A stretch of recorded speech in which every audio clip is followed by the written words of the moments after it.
Assalamualaikum warahmatullahi wabarakatuh. Waalaikumsalam warahmatullahi wabarakatuh.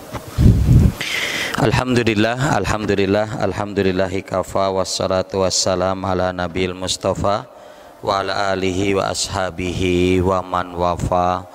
Usikum wa nafsi bitaqwallah azza wa jalla faqad fazal muttaqun wal mu'minun haitsu yaqulullahu ta'ala ya ayyuhalladzina amanu taqullah haqqa tuqatihi wa la tamutunna illa wa antum muslimun.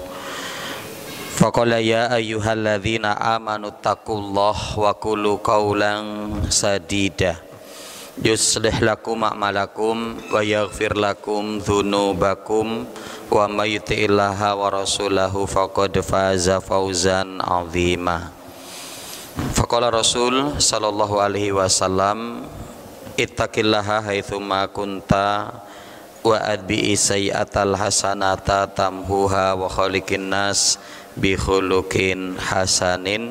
Faqala talabul ilmi faridatun ala kulli muslimin. Masyaallah muslimin, Bapak Ibu hadirin jamaah Majelis Ilmu Masjid Al-Mu'awanah rahimakumullah. Alhamdulillah, bersyukur kita kepada Allah Subhanahu wa taala di kesempatan malam hari ini kita dapat kembali untuk bermajelis ilmu bersama setelah kita melaksanakan sholat maghrib secara berjamaah. Mudah-mudahan dari berangkat niat lurus kita, kesungguhan kita, penghambaan kita kepada Allah, sehingga Allah Subhanahu wa taala terima amal ibadah kita.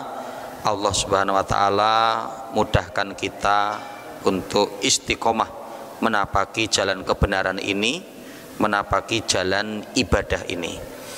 Salawat bering salam semoga tercurah atas Nabi kita Muhammad sallallahu alaihi wasallam, pada keluarga beliau, para sahabatnya, tabi'in, tabi'ut tabi'in, dan orang-orang senantiasa komitmen dalam menjalankan sunnah beliau sampai datangnya hari kiamat kelak.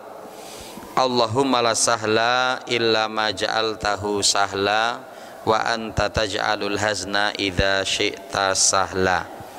Bapak Ibu rahimani wa rahimakumullah, di kajian yang baik ini saya akan coba untuk mengkaji satu ayat di dalam surat Al-Anbiya ayat yang ke-73. Nanti kita akan lebih mengambil pelajaran dari ayat ini, konsep Allah Subhanahu wa taala yang diberikan kepada kita sebagai hambanya. Akan saya bacakan ayatnya. A'udzubillahi minasyaitonirrajim. Wa ja'alnahum a'immatan yahduna bi amrina wa auhayna ilaihim fi'lal khairat wa iqamas shalah wa ita'az zakah wa kanu lana abidin. Ya.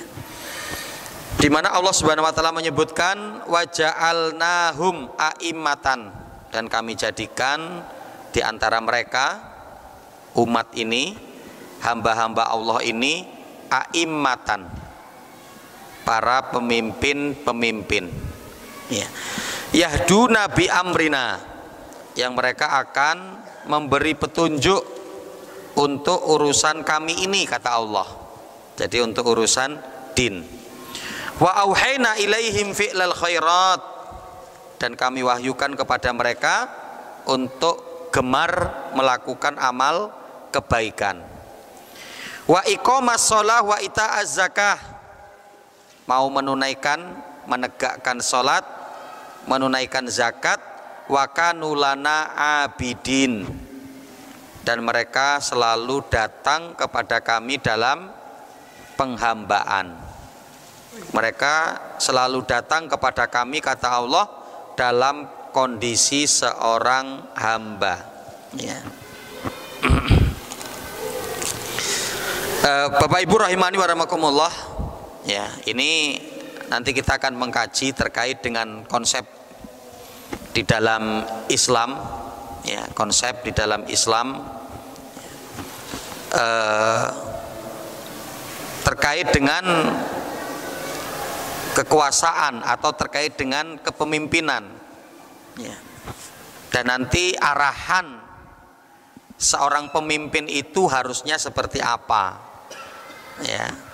Kekuasaan di dalam Islam itu fungsinya seperti apa dan untuk apa, ya. Sehingga nanti kita bisa untuk memahami, ya. Kita lihat dalam tafsir Imam Ibnu Katsir, wa ja'alnahum a'immatan ay yaqtadi bihim, ya, dan kami jadikan di antara mereka. Jadi artinya tidak semua. Ini dalam konteks kepemimpinan khusus, gitu ya. Karena kalau kepemimpinan umum, bahwa semua kita ini adalah pemimpin, ya. Tapi nanti di antara kita ya adanya mereka yang untuk memimpin, ya. Ya mungkin sekup kalau dalam Islam khalifah, kalau nanti seperti di negara kita presiden, kemudian wakil presiden, MPR, DPR, kemudian terus ya ke wilayah-wilayah, ya ada gubernur, ada wali kota, bupati, ya, sampai kemudian nanti RT RW, sampai kepemimpinan keluarga, ya, kepemimpinan keluarga, ya. Nah, di mana apa? Mereka itu adalah yaqtadi bihim. Jadi ciri khusus pertama seorang pemimpin itu adalah dapat dijadikan qudwah. Nah, ini menjadi pelajaran penting bagi kita, ya. Dalam level apapun kita sebagai pemimpin, ya. Baik itu pemimpin terkecil keluarga, bagaimana kita bisa menjadi qudwah, ya. Pemimpin RT bisa menjadi qudwah, RW bisa menjadi qudwah, ya. Kepala desa bisa menjadi qudwah, ya. Karena kalau untuk urusan ini sudah nggak bisa, nah ini masalah besar dalam sebuah kepemimpinan, ya. Jadi ketika dalam sebuah kepemimpinan itu kok tidak bisa menjadi qudwah, ya, terus apa yang akan dipegang, apa yang akan didengarkan oleh umat, itu karena ternyata tidak bisa menjadi qudwah, tidak bisa menjadi contoh. Yahduna bi amrina ay yad'una ilallahi biidnihi, ya, yaitu mereka akan, yang dimaksud yahduna bi amrina, membawa petunjuk untuk urusan kami, ya. Yad'una ilallahi biidnih, yaitu mereka akan berdakwah di jalan Allah, akan menyeru, mengajak manusia di jalan Allah atas izin Allah. Yang karenanya Allah mengatakan wa auhayna ilaihim fi'lal khairat, kami wahyukan kepada mereka gemar untuk melakukan amal kebaikan, ya. Karena nanti apa isi di dalam sebuah kekuasaan atau kepemimpinan, ya untuk melakukan amal kebaikan, ya, untuk melakukan amal kebaikan. Di antara bentuk amal kebaikan itu apa? Iqomas sholah wa ita'az zakah, ya, mendirikan sholat, menunaikan zakat. Imam Ibnu Katsir di sini mengatakan min babi ataf al khos alal am, ya, ini adalah ataf atas khusus bagi umum, ya. Jadi yang masih umum kemudian diatafkan, ya, ataf dari, ya, yang umum kemudian dikhususkan. Umumnya tadi apa? Fi'lal khairat, melakukan amal kebaikan. Amal kebaikan yang paling urgen itu apa? Iqomas sholah wa ita'az zakah. Yang kemudian nanti, ya, kemudian diatofkan lagi wa kanu lana abidin, mereka itu akan selalu datang kepada kami, kata Allah, dalam kondisi menjadi seorang hamba, ya menghamba kepada Allah. Fa'ilina lima yu'maruna nas bihi, ya, yaitu apa? Mengamalkan apa yang diperintahkan kepada mereka, ya. Dan di dalam tafsir Imam As-Sa'di di sini dikatakan, wa qauluhu, adapun firman Allah, yahduna bi amrina, mereka akan membawa petunjuk kami, para pemimpin-pemimpin itu, kepemimpinan itu, yahduna bi amrina, membawa petunjuk urusan kami. Yang dimaksud adalah yahdunan nas bidinina, ya, akan memberi petunjuk kepada manusia dengan agama Islam, ya, dengan agama Islam. La ya'muruna bi ahwa'i anfusihim, mereka tidak menggunakan aturan sesuai hawa nafsu mereka, enggak, ya. Bal bi amrillahi wa dinihi, akan tetapi dengan perintah Allah dan agama Allah. Wattiba'u mardatihi, mengikuti keridhaan Allah. Wala yakunul abdu imaman hatta yad'uwa ila amrillah, karena seorang itu belum dikatakan sebagai pemimpin yang benar sampai dia mengajak manusia di jalan Allah, ya, mengajak manusia di atas jalan agama Islam, petunjuk Allah, ya. Yang karena kalau kita akan lihat Bapak Ibu rahimakumullah, ya, kita ini kan sudah hidup setelah masa-masa yang luar biasa kejayaan dari kejayaan Islam, yang kemudian dengan adanya hal seperti ini, apakah memang Islam pernah memimpin? Luar biasa, ya. Di sini disebutkan bahwa sejarah menunjukkan Islam itu pernah memimpin dengan aturan Allah dan Rasul kurang lebih sekitar 1340 tahun, ya, 1340 tahun, kan bukan sesuatu yang sebentar, ya, bukan sesuatu yang sebentar. Coba akan kita lihat dari pembagiannya. Di sini ada 6 fase. Yang pertama adalah masa Rasul, ya. Jadi ketika Rasulullah berada di Madinah, ya kan?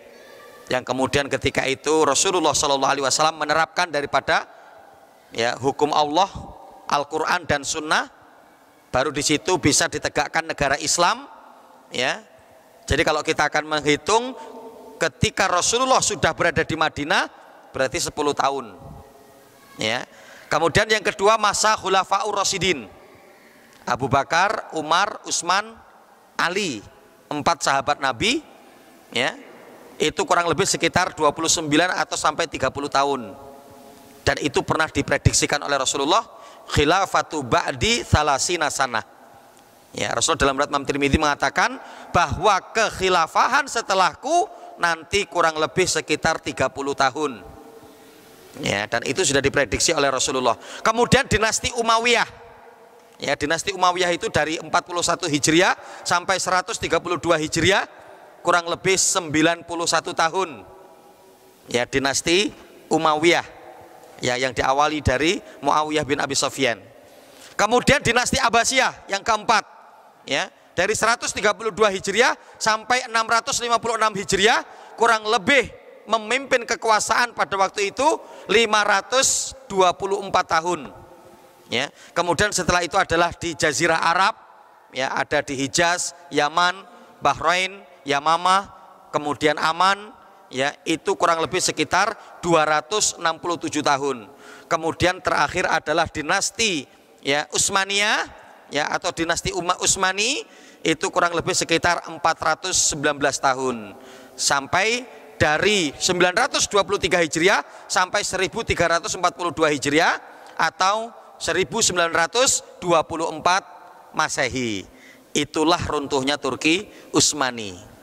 Ya, jadi kalau di total tadi itu kurang lebih sekitar 1340 tahun. Ya, itu.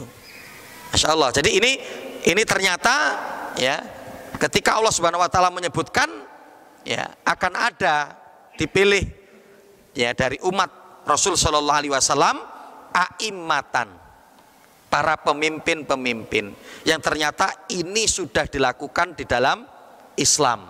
Ini dipraktekkan oleh Rasul, para sahabatnya, dan kemudian terus diwariskan sampai kemudian 1924 runtuhnya Turki Utsmani.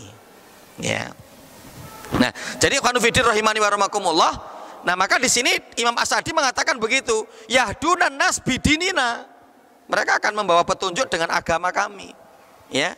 La ya'muruna bi ahwa'i anfusihim, enggak memerintahkan kepada hawa nafsu mereka, bal bi amrillah wa dinihi, tapi dengan perintah Allah, dengan agama Allah, wattiba'u mardatihi, mengikuti keridhaan Allah, wala yakunul abdu imaman hatta yad'uwa ila amrillah. Karena ya, seorang hamba itu belum dikatakan sebagai pemimpin yang benar sampai dia mengajak orang lain kepada agama Allah, mengajak orang lain untuk kepada keridhaan Allah. Ya. Wa auhayna ilaihim fi'lal khairat. Ya, dalam tafsir Imam As-Sa'di dikatakan di sini, dan kami wahyukan kepada mereka, kata Allah, fi'lal khairat. Ya, para pemimpin-pemimpin itu yang bisa memberi kuduah, bisa mengkoordinir, ya, bisa untuk meminit, ya, bisa untuk mengarahkan, bisa untuk memimpin, diberikan oleh Allah kepada mereka apa? Fi'lal khairat. Mudahnya mereka untuk melakukan amal kebaikan, melakukan ketaatan. Ya, karena seyogianya tolak ukur yang menjadi tolak ukur kita pertama adalah bagaimana ketaatan mereka kepada Allah, bagaimana ibadah mereka kepada Allah. Ya. Jadi kadang itu nanti kita sudah akan menjadi kendor kalau untuk urusan ini dia bermasalah. Gitu loh. Lah pemimpin kok nggak sholat, gitu kan? Pemimpin kok istrinya tidak menutup aurat, pemimpin kok anaknya berantakan, gitu. Nah ini kan kaitan dengan masalah apa? Fi'lal khairat, amal kebaikan, gitu. Ya maka konsep dulu yang terjadi kan begitu ya. Rasul ketika sakit beliau betul-betul parah baru mengangkat Abu Bakar untuk menjadi imam. Begitu juga apa Abu Bakar. Abu Bakar ketika sakitnya baru parah baru mengangkat Umar untuk menjadi pengganti imam masjid, untuk menjadi imam. Ya, karena apa? Seyogianya para pemimpin yang ada itu mereka yang menjadi imam. Gitu ya. Jadi kalau semuanya banyak masjid, terutama masjid-masjid pokok gitu ya, di wilayah-wilayah, imamnya siapa? Ya, imamnya ya pemimpin di situ. Penguasa atau pemilik sekitar sana siapa? Gubernur, imamnya gubernur. Ya, siapa pemilik wilayah tersebut? Ya, bupati, bupati imamnya. Ya. Siapa pemilik kampung tersebut? Ada siapa? Di situ adanya kepala desa imamnya. Siapa yang ada di situ? Wilayah masjid tersebut ada masjid jami'nya di situ. Itu ada RT imamnya. Gitu. Konsepnya itu harusnya begitu. Ya. Sehingga nggak macam-macam. Ya.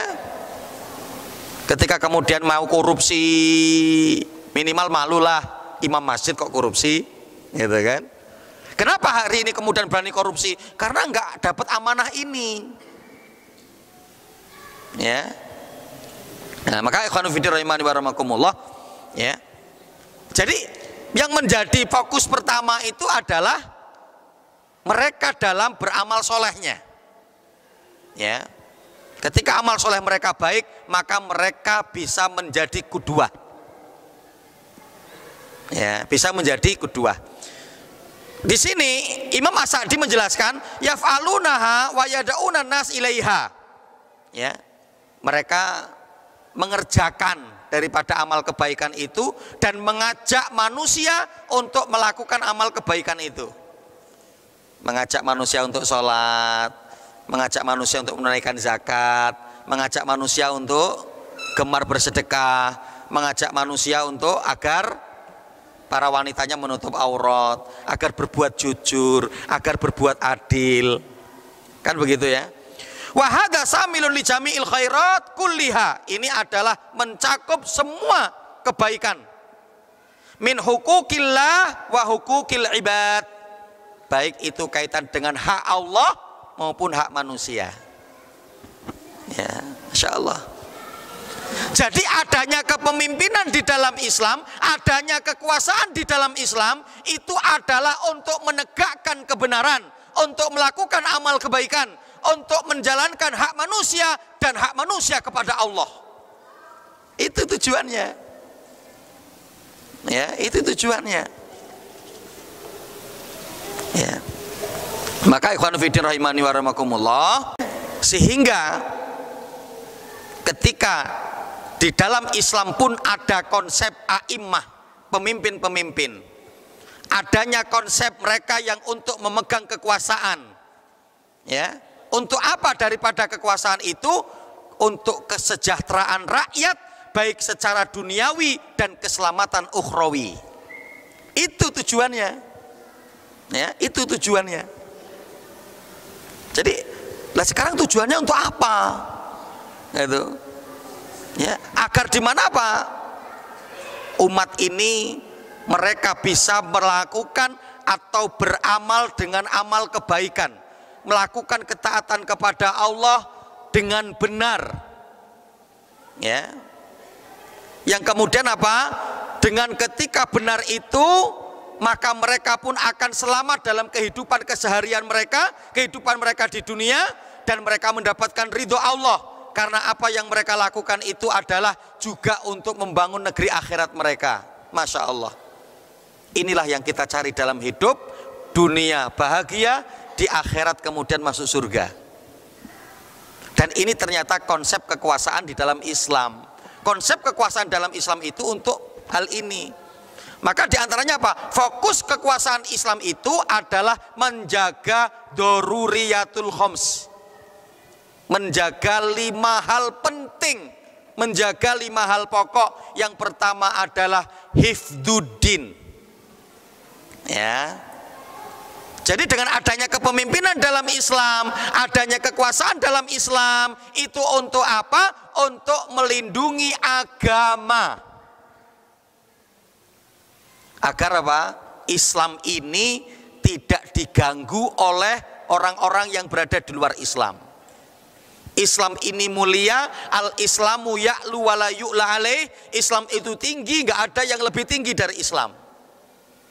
Ya, maka kita lihat wanita yang kemudian dilecehkan pada masa Mu'tasim, ya, ketika tersingkap auratnya, disingkap oleh seorang Yahudi, Yahudi itu dibunuh oleh seorang Muslim, Muslim ini juga akhirnya kemudian dikepung oleh orang-orang Yahudi dan kemudian dibunuh. Wanita ini menjerit dengan mengatakan, Ainal Mu'tasim? Mana Mu'tasim? Mana pemimpin? Mana khalifah? Ya, waktu itu kemudian Mu'tasim pun mendapatkan kabar tentang hal itu. Dirinya sendiri mempersiapkan kekuatan yang kemudian untuk mengepung Yahudi itu. Ya, komplek Yahudi, dan kemudian mereka dapat dikalahkan. Jadi gak sembarangan. Islam kemudian dilecehkan, jilbab wanita kemudian dipaksa untuk ditanggalkan, nggak bisa. Ya, ini baru perkara satu loh. Waktu itu langsung khalifahnya langsung turun tangan. Nggak bisa diremehkan perkara seperti ini, nggak bisa dibiarkan perkara seperti ini. Ini pelecehan terhadap agama. Beliau yakin kehadiran beliau untuk menjadi seorang pemimpin untuk menjaga agama, hifdzuddin. Ya, maka sampai juga apa? Agar kemudian masyarakat, agar kemudian umat tidak kelaparan. Yang dengan kelaparan itu mudah untuk berpindah agama. Maka ini untuk diatasi. Ya, untuk diatasi. Ya, tidak boleh. Karena ketika nanti kemudian di dalam Islam konsepnya, kalau ada seorang Muslim yang dia keluar dari Islam, maka untuk dibunuh. Ya, ditanya dulu, kenapa kamu? Apa alasannya? Ya. Nah, maka Rasulullah mengatakan kan begitu ya, dalam riwayat Imam Tirmidzi Rasulullah mengatakan man baddala dinahu faqtuluhu. Barang siapa yang mengganti agamanya, maka bunuhlah dia. Ya. Kalau hari ini coba kita lihat kan, kadang orang malah ganti-ganti. Ya, besok Muslim sepekan, nanti ganti lagi pindah. Ya. Seolah-olah sesuatu yang mudah gitu kan, sesuatu yang gampang. Ya, nah maka fokus ya di dalam Islam itu adalah untuk hifdzuddin. Dengan adanya pemimpin, adanya kekuasaan, itu dalam rangka apa? Untuk menjaga agama, untuk menjaga Islam. Ini yang pertama. Kemudian yang kedua adalah hifdzul mal. Ya, konsentrasi kekuasaan Islam itu adalah nanti untuk apa? Menjaga harta. Ya, yang karenanya apa? Tidak boleh saling dolim, memakan harta saudaranya tanpa hak. Ya, apalagi sampai korupsi, mencuri, merampok. Itu diperhatikan betul oleh kekuasaan Islam. Ya, yang sudah mencapai nisab mencuri maka potong tangan. Ya, ketika sudah potong tangan kanan, dia karena mencuri sudah mencapai nisab, potong tangan kanan, masih mencuri lagi, maka potong kaki kiri. Ya, bil khilaf dalam Al-Quran itu kan dikatakan begitu ya, untuk berlawanannya. Ketika ternyata kaki kiri sudah dipotong, masih nyuri lagi yang ketiga, maka potong tangan kiri. Masih nyuri lagi, nanti yang kanan kaki. Satu kali saja insya Allah sudah menjadi pelajaran. Gitu loh. Ya, maka kita lihat belum lama ini terjadi eksekusi di Aceh itu kan, 21 kali dicambuk, ya, dibuat panggung, ya, kemudian ditonton oleh masyarakat, ya, disebut pelakunya itu nama lengkapnya, ya, itu ternyata laki perempuan. Kenapa dia mendapatkan hukuman itu? Karena berkholwat, berdua-duaan di Aceh. Ya, Masya Allah. Bukan hanya sekedar cambukannya itu sakit apa enggak, bukan hanya sekedar itu, tapi malu. Dipanggil nama orang tuanya juga, Fulan, ya, bin Fulan, Fulana binti Fulan. Mereka semua telah berbuat berdua-duaan, berkholwat, yang itu dilarang dalam konun Islam. Masya Allah, dicambuk. Yang itu saya melihat baru yang perempuannya, yang nyambuk juga perempuan, ditutup semua. Yang dicambuk juga ditutup rapat mukanya, matanya. Yang perempuan yang algojonya juga, penyambuknya juga begitu. Masya Allah, ternyata mungkin sakit juga itu, karena baru berapa kali cambukan dia sudah minta berhenti, ya, karena udah kesakitan. Kemudian langsung datang tim medis, langsung datang pengurus itu menanyakan bagaimana, masih siap enggak, masih kuat enggak, dikasih minum. Setelah itu dicambuk lagi, lanjut ya, baru berapa kali cambukan terus. Coba itu. Lah ketika ada seperti itu, ya kita tidak mempermasalahkan itu sakit atau tidak, tapi untuk menunjukkan hukum Allah, untuk menunjukkan kalau kita masih punya malu, dan itu akan menjadi pelajaran bagi yang lain. Tapi kalau enggak, coba hari ini. Nah, kalau di tempat kita, jangankan untuk kholwat, ya, sampai di tempat sepi berduaan, udah nggak tahu apa yang dilakukan, kemudian sampai ternyata hamil, nikahkan aja. Ya terus, itu nular ke teman-temannya yang lain. Ya, ente bagaimana kemarin? Katanya dapat informasi cewek lo hamil. Iya, nggak apa-apa, saya dinikahin kok. Udahlah kalau gitu saya juga ikutlah. Terus, Masya Allah, kerusakan, ya, kerusakan. Maka luar biasa, aturan Islam itu luar biasa, dan mengatur juga tentang perkara ini. 1340 tahun, nggak sedikit gitu loh, nggak sedikit. Ya, maka kadang kan kesulitan gitu ya, ada perampok di wilayah sana nggak selesai, gitu kan? Ya, untuk masih terus meresahkan. Biasanya di wilayah-wilayah itu kan kebun-kebun itu, ya. Nah maka kalau Islam jaga betul itu, nggak boleh ada terjadi begitu. Karena apa? Hifdzul mal.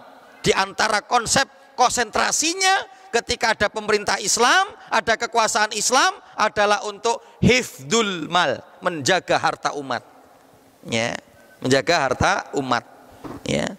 Kemudian yang ketiga adalah hifdzul akli. Konsentrasi kekuasaan Islam adalah yang ketiga, menjaga akal. Maka agar akal tidak rusak, apapun yang akan merusak maka harus ditangkal. Minuman khamr nggak boleh, narkoba nggak boleh, sabu-sabu nggak boleh. Karena apa? Itu merusak akal. Ya betapa banyak kita mungkin sudah mendapati itu. Penjara-penjara sudah penuh, gitu kan? Ya. Nah kalau ini dibiarkan, betapa akan banyak merusak generasi kita. Akalnya pada error. Terus bagaimana coba? Kalau dunia ini dipenuhi dengan orang-orang yang akalnya rusak. Saya pernah Bapak Ibu rahimakumullah menerapi, saya dari sisi Tibun Nabawi dan dari sisi ruqyah syariah. Ya. Waktu itu saya menerapi ini untuk mereka yang terkena narkoba itu, ya. Karena waktu itu kalau nggak salah mau dibawa ke Bandung, ya, tapi karena dia tidak mau, ya, kemudian dari sana udah tidak apa-apa dilimpahkan ke Lampung. Kalaupun untuk di rumah maka diterapi dulu di rumah, rehabilitasi di rumah. Ya, Masya Allah, saya melihat apa coba? Orangnya gagah, badannya tegap, tinggi, ganteng, anaknya orang kaya, coba kan. Tapi apa? Suka bengong, sudah kacau ininya. Lah terus bagaimana? Ya. Lah kalau ini dibiarkan akan terus semakin banyak orang-orang yang rusak, bengong, gitu kan. Itu sudah berkeluarga kan, kasihan istrinya, kasihan anak-anaknya, coba kan. Imbasnya itu bukan hanya diri dia, ya. Coba itu orang tuanya dibuat pusing. Ustadz, berapa tanah saya sudah dijual Ustadz sama dia Ustadz. Coba itu kan, ya. Nah maka apa? Islam dalam kekuasaannya itu pun nanti akan konsentrasi untuk hifdzul akli, menjaga akal manusia agar tidak rusak. Ya, lah kenapa kok nggak selesai? Ya, kan ada pusatnya sih. Ini yang bikin minuman keras ini siapa sih? Kan seharusnya gitu sih. Ini yang suka bikin sabu-sabu dari mana sih? Gitu kan? Ya kenapa masih terus tetap banyak itu kan? Tetap beredar ini? Ya. Nah maka ikhwan fillah rahimakumullah, itu yang ketiga. Kemudian yang keempat, konsentrasi Islam juga adalah dalam kekuasaannya hifdzun nafsi, menjaga jiwa. Maka tegas betul untuk penjagaan jiwa. Ya, tidak boleh untuk ada pertumpahan darah, ya, tidak boleh kemudian membunuh. Maka konsekuensinya juga berat. Al qatlu bil qatli, orang yang bunuh ganti bunuh. Ya, orang yang bunuh ganti bunuh. Ya, itu ketika nanti akan disaksikan di tengah lapang, masuk semua media, menjadi pelajaran. Nggak seperti gampang kondisi kita hari ini. Masya Allah, orang selisih dikit bunuh, ya. Ketika kemudian pacaran, itu kan, ada kekecewaan, bunuh. Kemudian nggak apa-apalah karena pembunuhannya masih di bawah umur. Umurnya padahal sudah berapa? 18 tahun. Tapi cara bunuhnya sudah pinter. Masya Allah. Ya.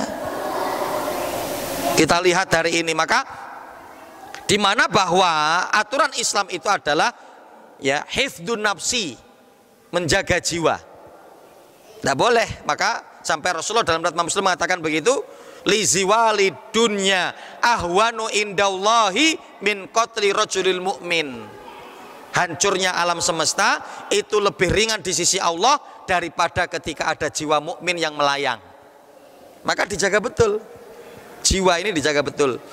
Kemudian yang terakhir, yang kelima adalah menjaga keturunan dan kehormatan, ya, hifdzud dzurriyyah, ya, hifdzul a'rad, hifdzul ardi, ya, itu apa? Menjaga keturunan. Maka nggak boleh kan dilarang perzinahan, ya.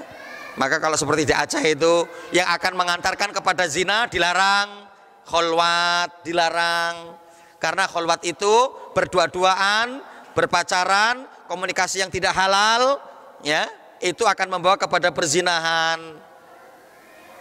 Ya, nah ini dijaga, karena kalau hal ini kemudian dibiarkan, nanti akan banyak orang-orang yang tidak punya status yang jelas,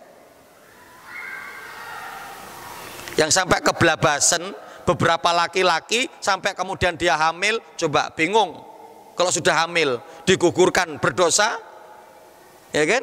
Ketika kemudian diasuh terus jadi punya anak, ya, ini bapaknya siapa? Bapaknya banyak, loh kan repot, coba kan? Ya, nah maka apa? Islam ini datang diantaranya apa? Untuk menjaga kehormatan.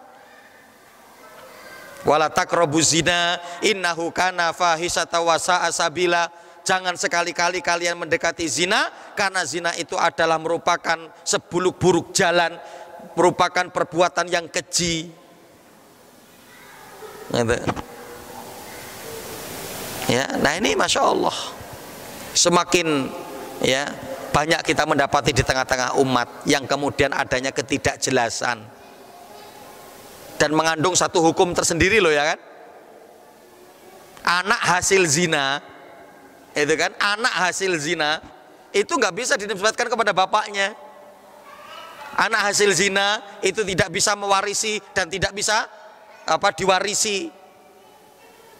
Dan masya Allah itu akan menjadi ingatan kita yang tidak akan pernah hilang. Meskipun orang lain nggak pada ngerti, tapi kita dan mungkin istri kita yang ngerti. Ini adalah hasil dari sesuatu yang tidak diberkahi oleh Allah. Coba itu. Siapa ketika kondisi seperti ini akan disalahkan? Karena telah terjadi pergeseran-pergeseran yang telah jauh dari Islam. Sekolah hari ini dicampur lagi perempuan, ya kan? Itu bermotivasi itu. Maka ketika kumpul para kepala sekolah, mereka melaporkan apa? Santri kami sudah banyak berkurang.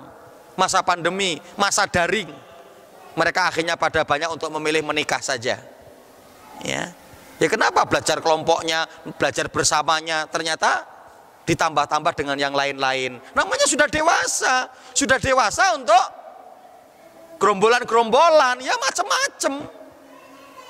Gitu kan? Nah inilah masalah muslimin rahimani wa rahimakumullah, ya. Jadi artinya untuk bisa kita pahami bersama, ya ternyata di dalam Islam pun mengkaji tentang permasalahan ini, dan Islam sungguh luar biasa, agama kita yang akan mengatur keselamatan untuk kita, baik dunia kita maupun sampai di negeri akhirat kita. Wallahu taala alam.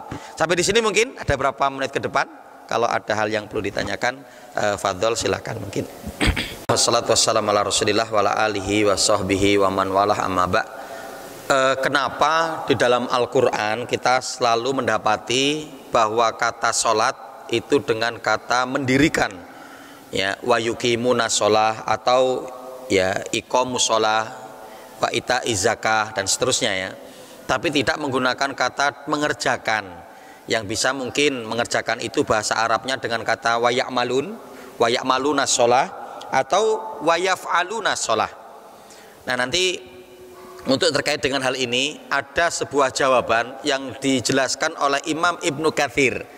Jadi nanti kalau kita mengkaji tentang masalah sholat pertama, ya itu adalah disebutkan di dalam surat Al-Baqarah, kan, di ayat yang pertama itu, ya, alif lam mim dzalikal kitabul la raiba fihi hudal lil muttaqin alladzina yu'minuna bil ghaibi wa yuqimunas shalah. Nah, jadi nanti ayat pertama yang berbicara tentang masalah sholat itu ya mulai dari Al-Baqarah ini, di ayat-ayat pertama ini, ya. Alladzina yu'minuna bil ghaibi wa yuqimunas shalah. Ya, nanti Imam Ibnu Katsir menjelaskan dalam tafsirnya kenapa Allah selalu menggunakan kata wa yuqimun tapi tidak menggunakan kata wa yaf'alun atau wa ya'malun. Ya, di sini belum mengatakan apa? Karena yang dikehendaki oleh Allah menegakkan sholat, mengerjakan sholat itu adalah mengerjakan secara sempurna, itu secara total. Dengan belum mengatakan apa? Iqomatuha iqomatan tamatan, agar di mana setiap hamba ini mengerjakan sholat itu dengan sempurna. Kenapa? Karena kalau kita akan melihat di semua praktek sholat antara satu dengan yang lain saling berkaitan, nggak bisa dipisahkan. Contoh nih, ada seorang sholatnya khusyuk, tumakninah, tepat waktu. Contoh mungkin begitu ya, menjaga kebersihan dalam kondisi suci, sudah berwudu, rukun-rukunnya dijalankan, syarat-syaratnya dikerjakan. Tapi ada satu masalah. Kenapa? Karena dia laki-laki, sholatnya di rumah. Coba, apakah ini menimbulkan masalah? Masalah. Padahal tadi semua sudah ada loh ya. Tepat waktu iya, rukun-rukunnya dikerjakan, syarat-syaratnya dikerjakan, itu kan? Khusyuk, tumaknina, ya. Tapi kok masih masalah? Kenapa? Karena tadi ada satu hal saja yang tidak untuk dia sempurnakan, yaitu apa? Laki-laki berjamaah di masjid. Itu. Kenapa? Saling berkaitan. Saling berkaitan. Contoh mungkin ini, berjamaah di masjid, khusyuk, tumakninah, itu kan? Tapi di mana apa? Tidak tepat waktu, juga bermasalah, terancam. Fawailul lil musallin, celaka bagi orang yang sholat. Alladzina hum an sholatihim sahun, mereka adalah orang yang meremehkan sholatnya. Sudah sholat tapi celaka. Siapa mereka? Ketika Sa'ad bin Abi Waqqas, sahabat Nabi, bertanya kepada Rasulullah, ya Rasulullah, siapa yang dimaksudkan pada ayat ini? Orang yang sudah sholat tapi celaka? Maka beliau mengatakan, huwa ta'khirul wakti, mereka adalah orang-orang yang mengakhirkan dari waktu yang semestinya. Masya Allah, gitu. Jadi artinya apa? Sholat ini adalah satu amalan khusus yang antara satu perbuatan, satu amaliyah di dalam sholat itu sangat bergantung dengan yang lain. Ya, sangat bergantung dengan yang lain.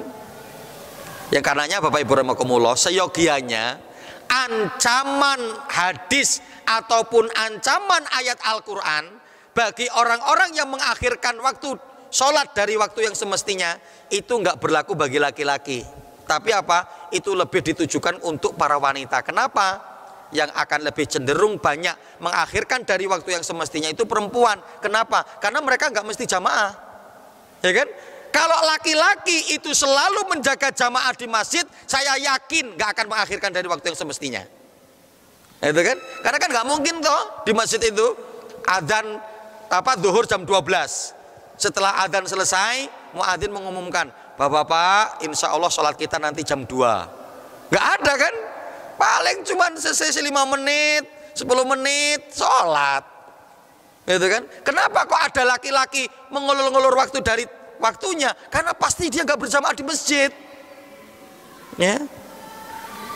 Karena saya belum pernah mendapati sholat yang ditegakkan di masjid kok itu tidak sesuai dengan waktunya, itu nggak ada.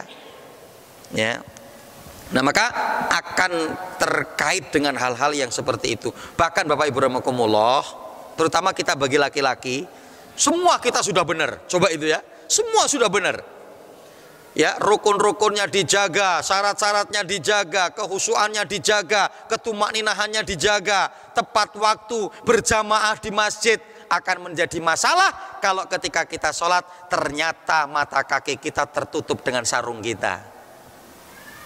Itu juga masalah, ya, itu masalah, ya. Maka ketika Imam Hasan Al Basri ditanya, wahai Imam, bagaimana menurut Anda dengan sholat seseorang, ya, yang dia sholat dengan benar, tapi mata kakinya tertutupi dengan sarungnya, ya, maka beliau mengatakan, insya Allah sholatnya diterima, tapi dia berdosa dengan menutup mata kakinya itu. Kenapa? Karena seyogianya mata kakinya harus terbuka, ya, tidak boleh. Kullu ma asfala minal ka'baini fa finnar. Semua yang kemudian menutup mata kaki bagi laki-laki itu akan di neraka. Ya, maka apa? Kita harus berhati-hati. Bahkan sampai untuk seperti itu, maka pentingnya lah pengetahuan terkait dengan masalah sholat ini, agar di mana apa? Betul-betul sholat kita sempurna, kita kerjakan dengan benar. Maka Al-Quran menggunakan kata wa yuqimuna sholat, tapi tidak menggunakan bahasa yang lain. Mungkin begitu Mas, wallahu ta'ala alam. Mudah-mudahan apa yang disampaikan berdasarkan kajian di malam hari ini bermanfaat. Dan alhamdulillah infak kita mendapatkan 898.000. Jazakumullah khair katsir. Mudah-mudahan apa yang Bapak Ibu infakkan menjadi kemanfaatan dan menjadi amal jariah. Aku qouli hadza astaghfirullahi wa lakum wa lisairil muslimina fi kulli jamil aqtar. Subhanakallahumma wa bihamdika asyhadu an la ilaha illa anta astaghfiruka wa atubu ilaik. Wabillahi taufiq wal hidayah. Wassalamualaikum warahmatullahi wabarakatuh.